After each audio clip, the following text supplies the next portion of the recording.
I want to tell you something about my hands. If you look at them now, you'll see the calluses, the faded burn scars along my right thumb from a wood lathe accident in 1987, the knuckle on my left index finger that never healed quite straight after I caught it in a table saw at 42. My hands are not pretty, but they know things that my mind sometimes forgets.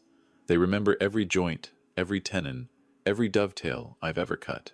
They remember the grain of walnut and the smell of chestnut soaking in linseed oil on a cold morning, and they remember the 4 years I spent building something I believed would matter, something I believed would last. My name is Walter. I'm 63 years old. I live outside of Floyd, Virginia, in the Blue Ridge Mountains, in a house my father helped me build in 1991 when my wife Linda and I were just starting out. Linda passed 7 years ago from a stroke, and since then it's been me, the workshop out back, and the mountains. I'm not complaining. Some men fall apart when they lose a wife. I went into the wood. I worked through the grief the only way I knew how, by making things with my hands, the way my grandfather taught me, the way I taught my son Derek when he was small enough to stand on an overturned bucket to reach the workbench. Derek. I need to talk about Derek. He's 36 now. Smart kid.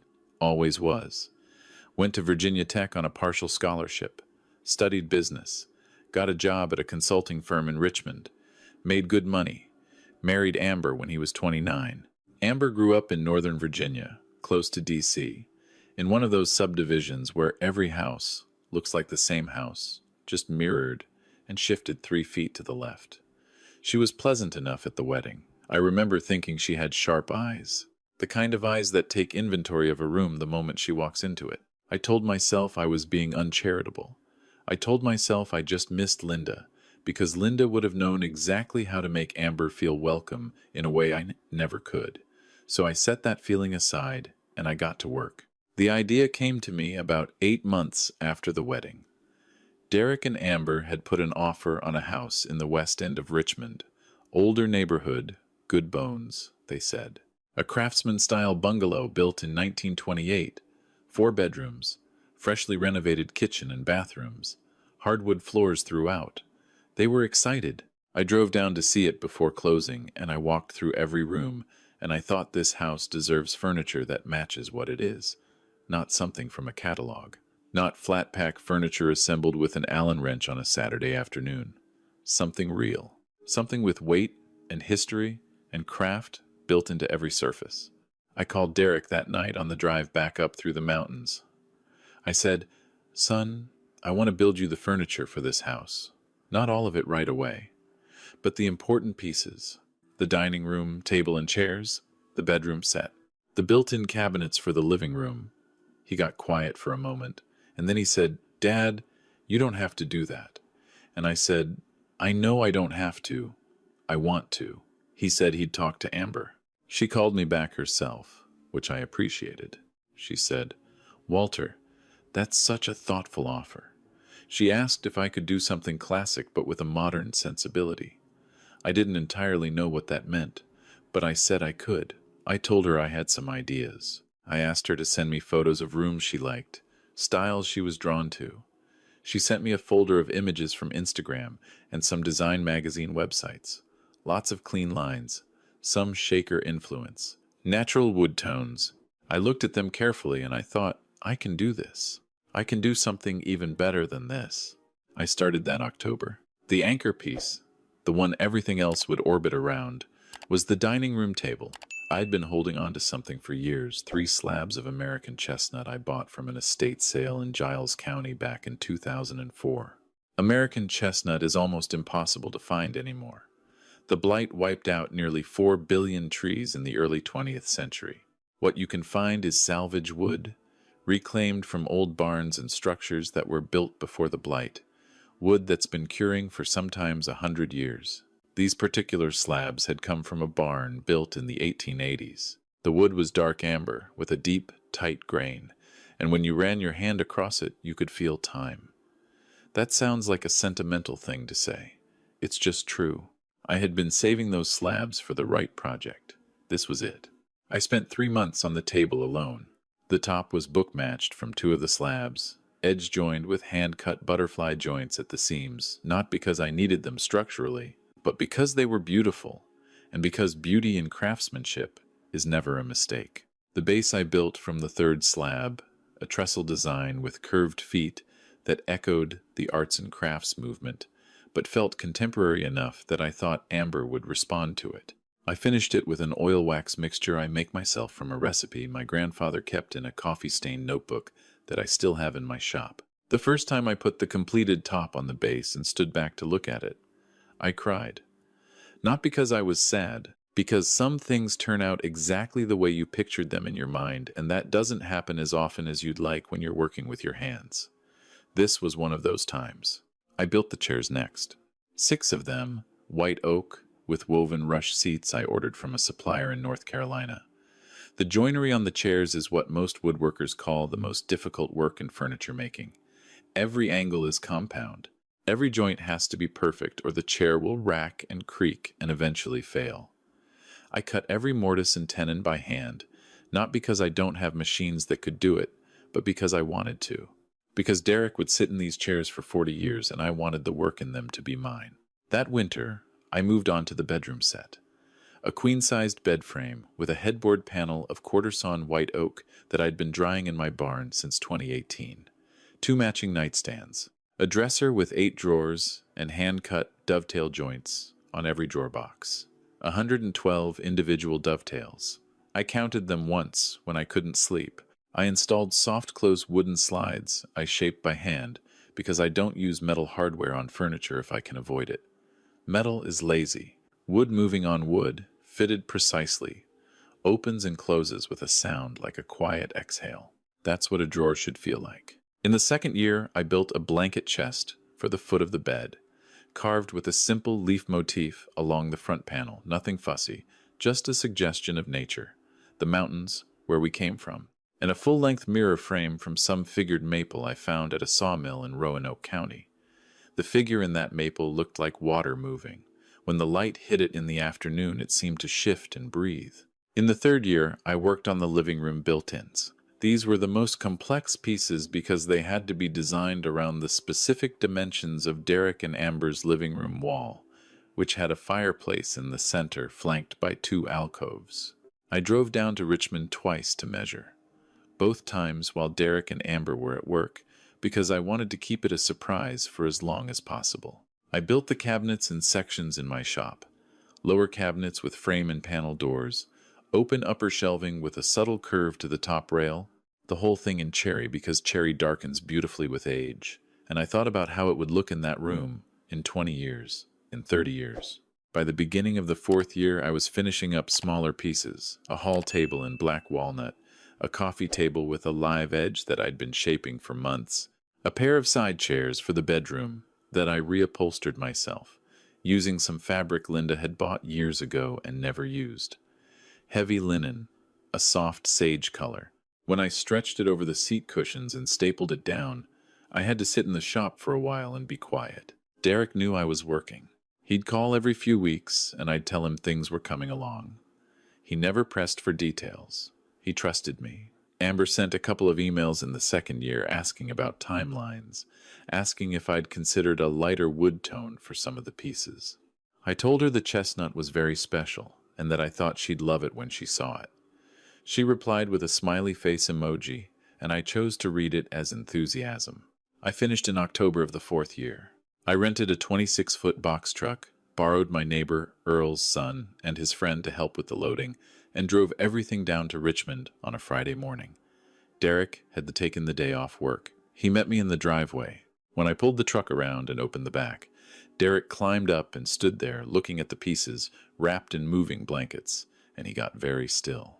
He reached out and touched the corner of the dining table, which was sticking out from its padding, and he said, "Dad," just that, "Dad."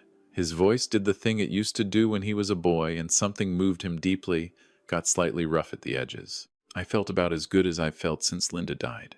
We spent 3 hours unloading and positioning everything. The living room built-ins went in last, and that required some shimming and scribing to fit the wall perfectly, which I'd expected. Derek helped hold pieces while I worked. He kept running his hand over the surfaces and shaking his head slowly in the way people do when they don't quite have words yet. Amber came home at 5:30. I heard her car in the driveway. Derek and I were in the kitchen drinking coffee, tired and satisfied, the kind of tired that feels good in your bones. I heard the front door open. I heard her heels on the hardwood floors, that quick, efficient sound of someone walking through their own house on autopilot. And then the sound stopped. I looked at Derek. He was already turning toward the hallway, already smiling, ready to be part of the moment when she saw it all. She appeared in the kitchen doorway. She looked at Derek first, not at me. She said, "Where did all this come from?" Derek said, "Dad built it. All of it. 4 years, Amber. Look at it." She looked at me. Her expression was doing something complicated that I didn't fully understand at the time. She said, "Oh." And then she walked back into the living room, and I followed because I wanted to see her, see the built-ins. I wanted to see her reaction to the fireplace wall and the way the cherry flanked it on both sides. She stood in the middle of the room with her arms crossed. She said, "It's very rustic." Derek said, "It's handcrafted. Do you know what American chestnut even is? You can't buy this, Amber. You literally cannot go to a store and buy this." She turned to look at the dining table, which we'd set up with 4 of the chairs. She walked to it and touched the surface, and I watched her face. I know what a person's face looks like when they appreciate wood. I've been around people who love it and people who don't for 40 years. Amber's face said she was looking at something that didn't fit a picture she had in her head. She said, "I was thinking more of a light oak, a Scandinavian feel. This is very dark. It's very heavy looking." Derek said her name sharply. "Just her name," she said. "I'm just being honest, Derek. This isn't what we talked about. This looks like antiques from someone's grandmother's house." Or, she paused. She looked around the room at all of it, the built-ins, the coffee table, the hall table visible through the doorway. She said, "It looks like a flea market.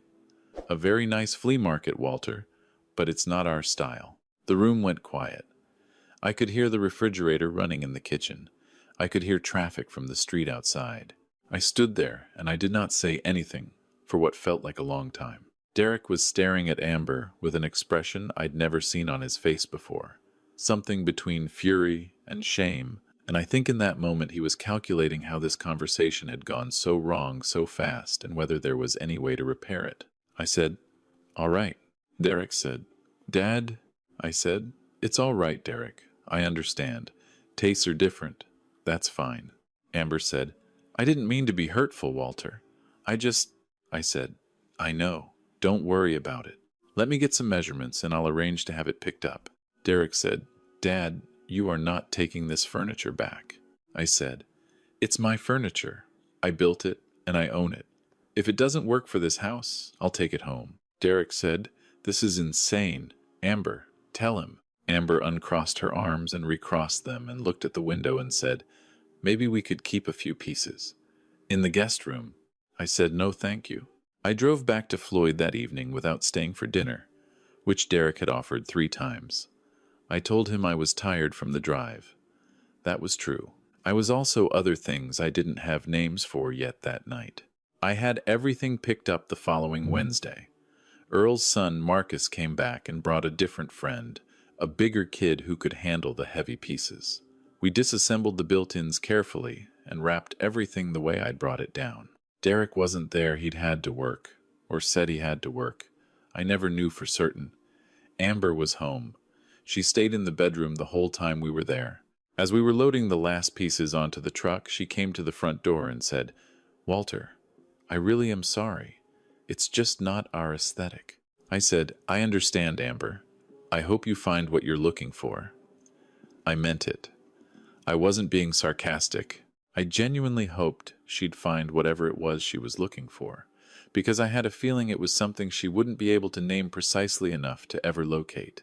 I drove home. I unloaded everything into the barn over 2 days, working alone, taking my time.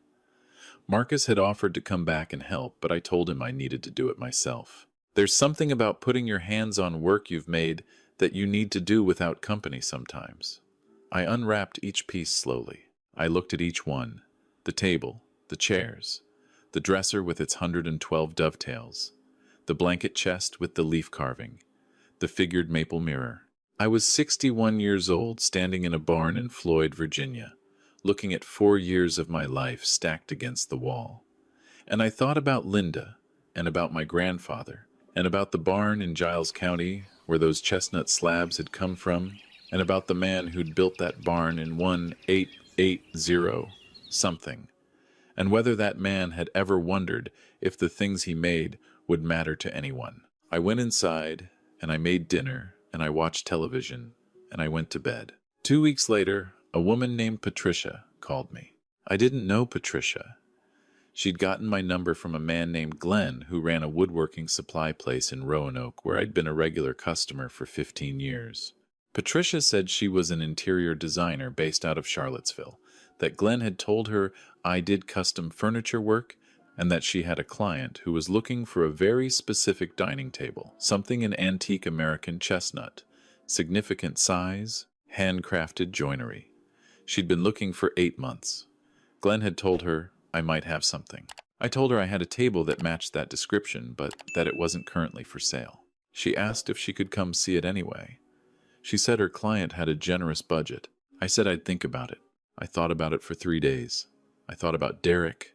I thought about Amber's face in that living room. I thought about Flea Market. I thought about aesthetic.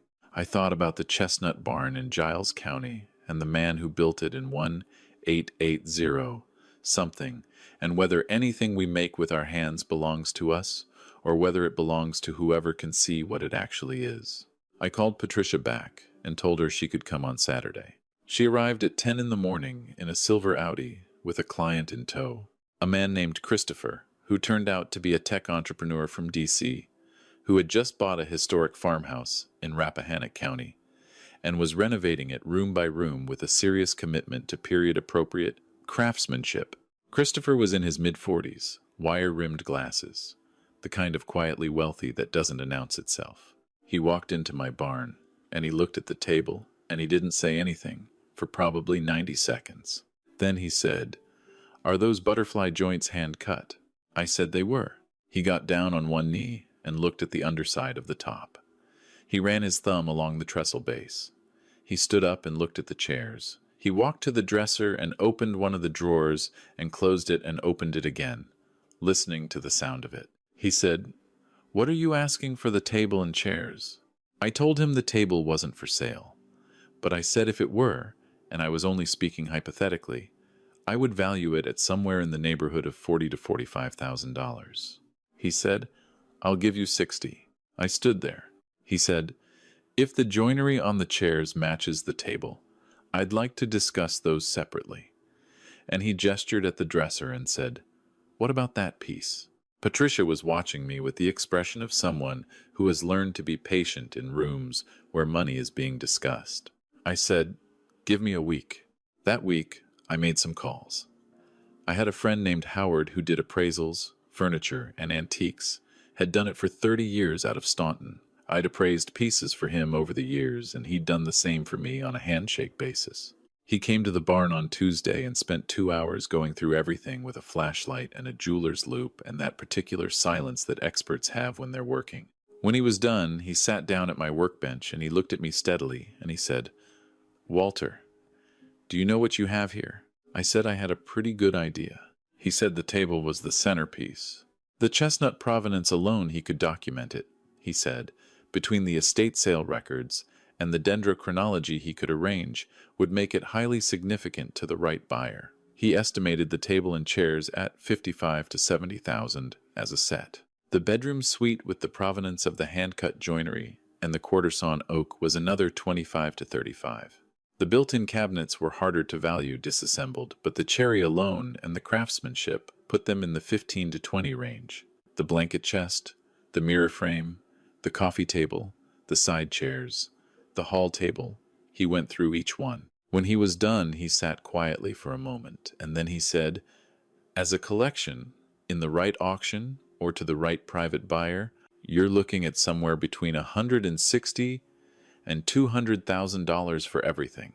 I said, "Howard," he said, "I'm being conservative.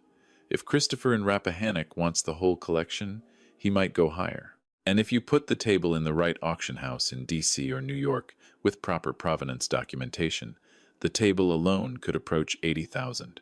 I sat with that information for a few days. I talked to no one about it. I drove around the mountains a lot, which is what I do when I need to think. I went up to the parkway and parked at an overlook and watched the light change on the ridges, and I thought about Derek. I thought about calling him. I thought about telling him what Howard had said and watching him process what his wife had turned down and what she'd called a flea market. I didn't call him. Instead, I called Patricia and told her Christopher could have the full collection if he wanted it.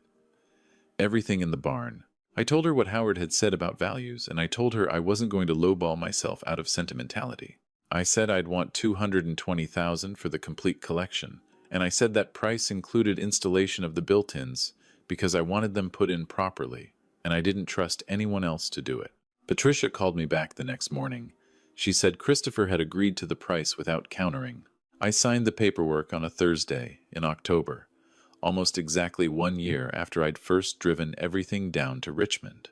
Christopher's house in Rappahannock County was a federal-style farmhouse from the 1840s, 1,800 square feet downstairs with 10-foot ceiling, and original wide plank floors that had been there since Lincoln was alive.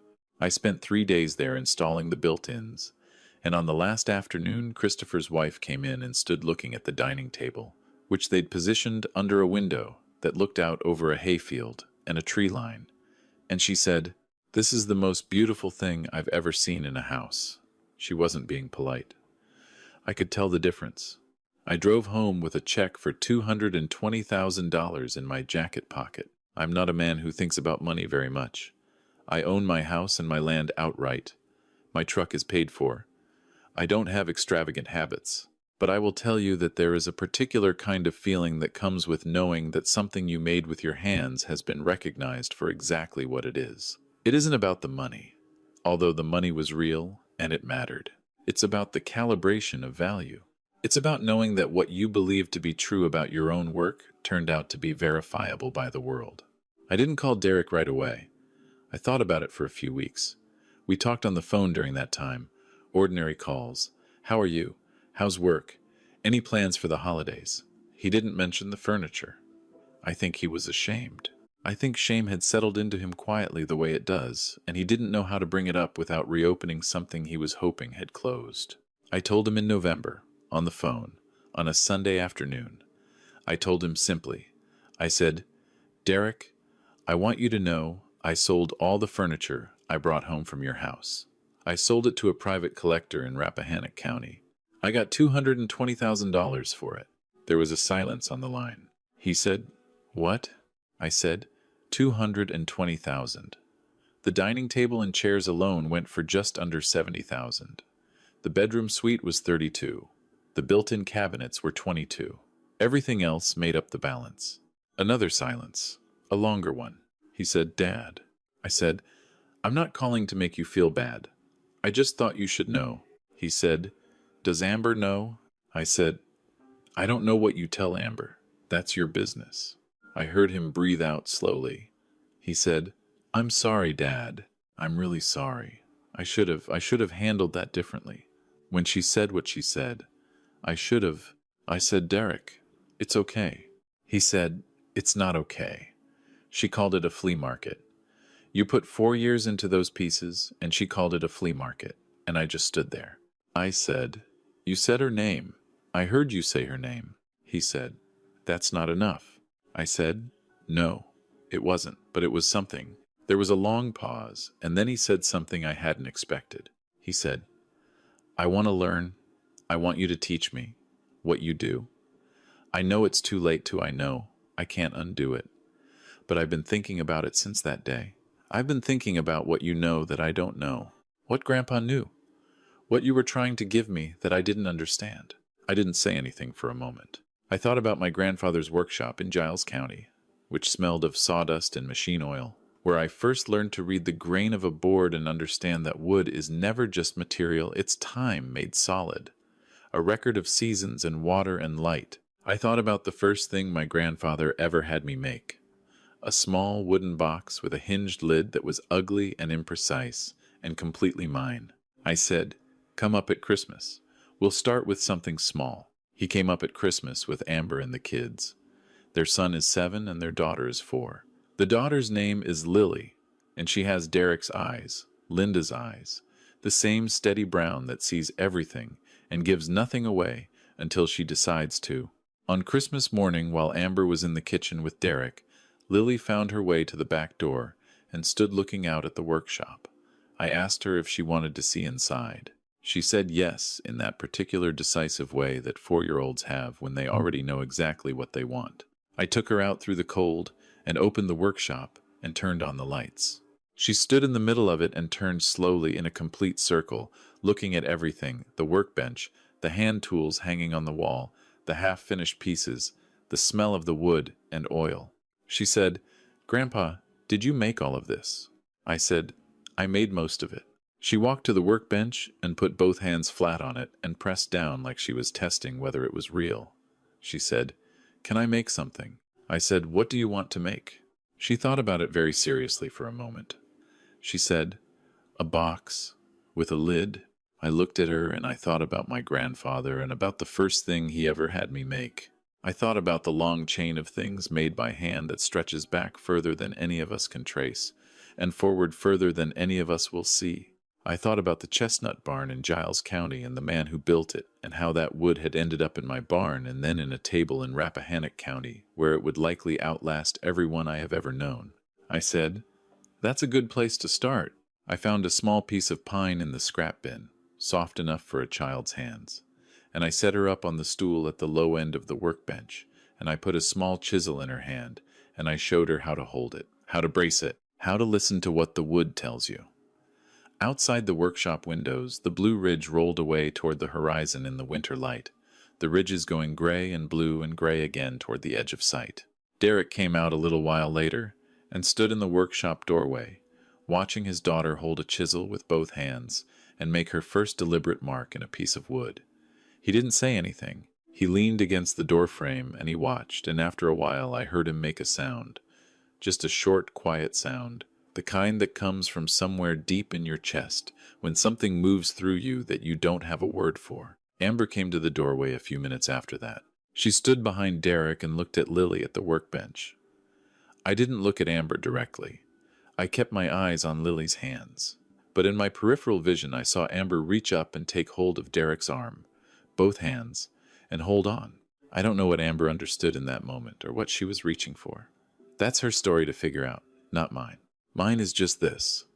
I am 63 years old, and I have my grandfather's hands, and my grandfather's knowledge, and my wife's absence, and my mountains. I have a workshop full of wood that's been waiting longer than I've been alive.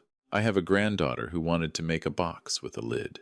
And I have, sitting in a bank account I barely touch, $220,000 that represents the clearest, most verifiable answer I have ever received to the question of whether the things I make with my hands are worth anything.